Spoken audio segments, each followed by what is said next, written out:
నమస్కారం. ఏప్రిల్ 4, 2026 నాటి daily current affairs డైజెస్ట్కు అందరికీ స్వాగతం.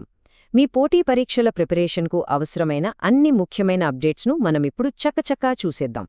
పదండి, ఇక మొదలు పెట్టేద్దాం. మన మొదటి టాపిక్ వచ్చేసి గవర్నెన్స్ అండ్ పాలసీ.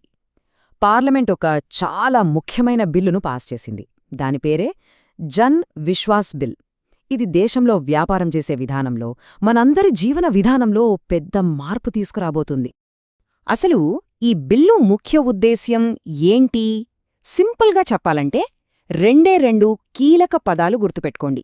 ఒకటి, ఈజ్ ఆఫ్ డూయింగ్ బిజినెస్, అంటే వ్యాపారాలు సులభంగా చేసుకునేలా చూడటం. 2, ఈజ్ ఆఫ్ లివింగ్, అంటే పౌరుల జీవితాన్ని మరింత సౌకర్యవంతంగా మార్చడం. ఈ బిల్లు వెనకున్న అసలు ఐడియా ఏంటంటే విశ్వాసాధారిత పాలన. అంటే ప్రభుత్వం ప్రతి చిన్న విషయానికి పౌరులను అనుమానించకుండా వాళ్లమీద నమ్మకం ఉంచడం అన్నమాట. దీనివల్ల ప్రభుత్వానికి ప్రజలకు మధ్య సంబంధం ఇంకా బలపడుతుంది. ఒక్కసారి క్విక్గా చూస్తే ఈ జన్ విశ్వాస్ బిల్లును పార్లమెంట్లోని 2 సభలు ఆమోదించాయి. ఇది నమ్మకంపై ఆధారపడిన పాలనను పెంచుతుంది, వ్యాపారాలు చేయడం సులభం చేస్తుంది, అలాగే మనందరి జీవన ప్రమాణాలను మెరుగుపరుస్తుంది. సరే, గవర్నెన్స్ నుంచి ఇప్పుడు మనం నేషనల్ డిఫెన్స్ వైపు వెళ్దాం. భారత నౌకాదళం తన శక్తిని మరింత పెంచుకుంది. ఆ వివరాలేంటో ఇప్పుడు చూద్దాం. మన ఇండియన్ నేవీలోకే ఒక కొత్త పవర్ఫుల్ షిప్ వచ్చింది. దాని పేరే ఐఎన్ఎస్ తారగిరి. ఇది మామూలు యుద్ధనౌక కాదు, ఇది ఒక స్టెల్త్ ఫ్రిగేట్. స్టెల్త్ అంటే ఏంటి? చాలా సింపుల్. ఇది శత్రువుల రాడార్లకు అంత ఈజీగా దొరకదన్నమాట. దాదాపు అదృశ్యంగా ఉంటూ తన పని తను చేసుకుపోతుంది. ఎగ్జామ్స్ పాయింట్ ఆఫ్ వ్యూలో మనం గుర్తుంచుకోవాల్సిన మరో ముఖ్యమైన విషయం ఈ ఐఎన్ఎస్ తారగిరిని ఎక్కడ లాంఛనంగా ప్రారంభించారు అనేది. దీనిని మన విశాఖపట్నంలో నౌకాదళంలోకి ప్రవేశపెట్టారు. ఈ లొకేషన్ చాలా ఇంపార్టెంట్, గుర్తుపెట్టుకోండి. ఇక మనందరి ఫేవరెట్ సెక్షన్ స్పోర్ట్స్. ఈరోజు మన క్రీడాకారులు ఒకేసారి 2 వేర్వేరు టోర్నమెంట్లలో సత్తా చాటారు. ఆ విజయాల గురించి ఇప్పుడు మాట్లాడుకుందాం. చూడండి, ఒకవైపేమో ఏషియన్ బాక్సింగ్ ఛాంపియన్షిప్లో మన బాక్సర్లు అదరగొడుతున్నారు. మరోవైపు ఖేలో ఇండియా ట్రైబల్ గేమ్స్లో కూడా ఒక రాష్ట్రం అద్భుతమైన ప్రదర్శన ఇచ్చింది.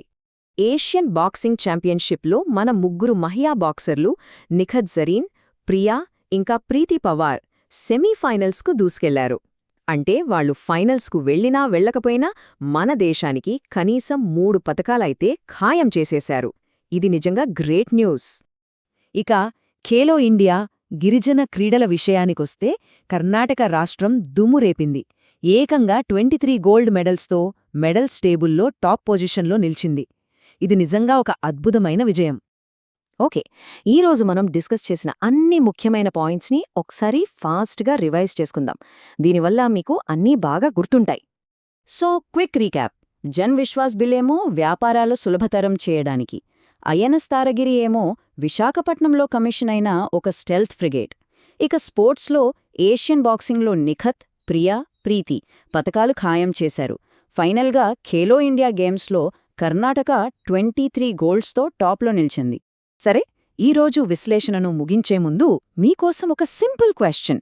మనం ఇందాక చెప్పుకున్నాం కదా, ఐఎన్ఎస్ తారగిరిని ఏ నగరంలో లాంచ్ చేశారో ఒక్కసారి గుర్తు తెచ్చుకోండి. మరో ముఖ్యమైన కరెంట్ అఫైర్స్ విశ్లేషణతో మళ్లీ కలుద్దాం. అంతవరకు నమస్కారం.